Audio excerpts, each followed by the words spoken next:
নমস্কার, মুচুন্দ helpline education আমাদের YouTube channel এবং ফেসবুক পেজ থেকে যে যেখান থেকে দেখছেন সকলকে স্বাগত জানাই এবং শুভ সকাল। দেখুন, পশ্চিমবঙ্গের শিক্ষকদের বেতন বৃদ্ধি সংক্রান্ত একটা নোটিশ প্রকাশিত হলো, যেখানে শিক্ষকদের বেতন বৃদ্ধি নিয়ে যে গুরুত্বপূর্ণ সমস্যাগুলো ছিল সেইগুলো, বেতন বৃদ্ধির যে প্রবলেমগুলো ছিল সেগুলো নিয়ে একটা নোটিশ প্রকাশিত। সেই নোটিশে কি বলা হয়েছে এবং বেতন বৃদ্ধি নিয়ে আপনাদের তেমন কিছু গুরুত্বপূর্ণ আপডেট উঠে আসলো। তো এই অফিসিয়াল নোটিশে কি বলা হয়েছে আপনাদের অবশ্যই জানাবো। তো এখানে বেতন বৃদ্ধির যে সমস্যাগুলো ছিল সেগুলো সমাধান হয়ে যাবে এই বিজ্ঞপ্তির পর থেকে। দেখুন, বলা হচ্ছে পশ্চিমবঙ্গ সরকারের রোপা 2019 অনুযায়ী শিক্ষকদের বেতন বৃদ্ধির ক্ষেত্রে একটা গুরুত্বপূর্ণ সমস্যা ছিল, যেটাকে বলা হয় স্থবিরতা বা স্ট্যাগনেশন। ভালো করে পুরোটা শুনবেন, তাহলে বুঝতে পারবেন। যখন একজন কর্মচারী তার পে ম্যাট্রিক্স লেভেলের শেষ সেলে পৌঁছে যায়, তার তখন বার্ষিক বেতন বৃদ্ধি থেমে যায়। বোঝা গেল?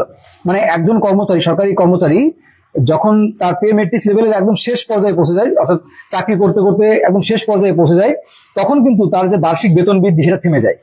এই সমস্যা সমাধানের জন্য একটা নতুন বিজ্ঞপ্তি প্রকাশিত হয়েছে। সেটা কি? আগে প্রথমে আমরা জেনে নিই, এই যে আমরা যেটা বলছি যে স্থবিরতা বা স্ট্যাগনেশনটা কি, মানে যে সমস্যাটা বেতন বৃদ্ধির ক্ষেত্রে দেখা দেয় সেটাকে আমরা বাংলায় বলি স্থবিরতা, আর ইংলিশে বলি স্ট্যাগনেশন।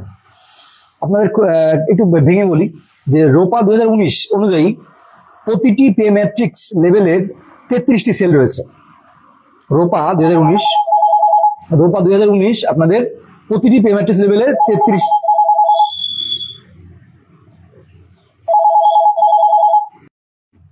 দেখুন প্রতিটি পে ম্যাট্রিক্স লেভেলে 33টি সেল রয়েছে। একজন কর্মচারী প্রতি বছর একটি করে ইনক্রিমেন্ট পেয়ে থাকেন, যার ফলে তিনি পে ম্যাট্রিক্সের একটি সেল থেকে পরেরটিতে যান। কিন্তু 33 বছর চাকরি করার পর বা অন্য কোনো কারণে যখন তিনি 33টি সেল পৌঁছে যায়, তখন তার স্বাভাবিক ইনক্রিমেন্ট পাওয়ার সুবিধা থাকে না। এই অবস্থাকেই বলা হয় স্থবিরতা বা স্ট্যাগনেশন বলা হয়।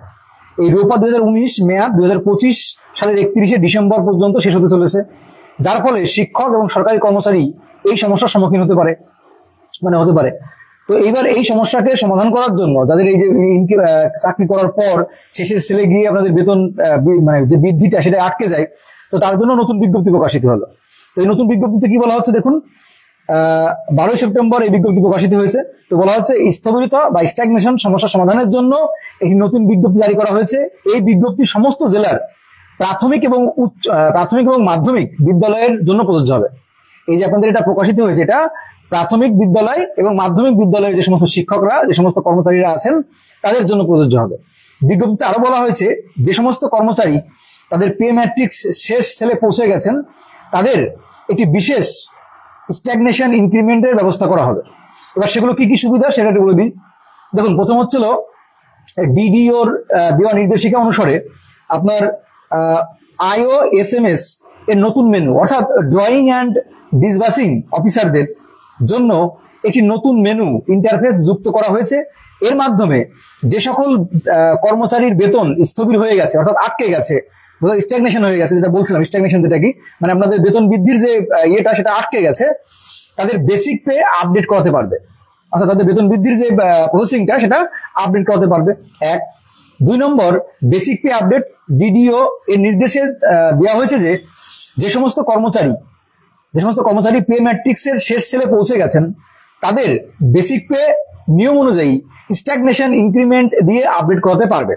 তাদেরও কিন্তু মানে যে বেতন আপনাদের বেতন স্কেল মানে বেসিক পে অনুযায়ী তারাও কিন্তু সেটাকে আপডেট করিয়ে নিতে পারবে। অর্থাৎ বেতন বৃদ্ধির যেটা মানে বন্ধ হয়ে যেত এতদিন, সেটা কিন্তু আপডেট করিয়ে নেওয়া যাবে। তারপর আরো কি বলছে এই ইনক্রিমেন্ট কবে থেকে কার্যকর হবে, কবে থেকে প্রাপ্য, সেই তারিখ স্পষ্ট উল্লেখ করতে হবে। এই ইনক্রিমেন্ট কবে থেকে কার্যকর হবে এবং কবে থেকে তা প্রাপ্য সেই তারিখও স্পষ্ট উল্লেখ করতে হবে। তো এই বিজ্ঞপ্তির মাধ্যমে আপনাদের শিক্ষক, সরকারি কর্মচারীদের একটা কিন্তু বড় স্বস্তির খবর। যারা চাকরি জীবনের শেষের দিকে গিয়ে বেতন বৃদ্ধির সুযোগ থেকে বঞ্চিত হয়, তাদের কিন্তু এই যে উদ্যোগের ফলে তাদের কিন্তু বেতন বৃদ্ধি যে থেমে যায়, সেটা কিন্তু এবার থেকে কিন্তু আর সেটা থেমে যাবে না, বেতন বৃদ্ধিটা কিন্তু চলতে থাকবে শেষ পর্যন্ত। তো আশা করি বিষয়টা বুঝতে পারলেন। তো রোপা 2019 এই স্থবিরতা সংক্রান্ত সমস্যাটি স্থায়ী সমাধান হবে আশা করা যাচ্ছে। তো আশা করি বুঝতে পারলেন। তো ভিডিওটি ভালো লাগলে লাইক করবেন, বন্ধুদের সঙ্গে শেয়ার করবেন।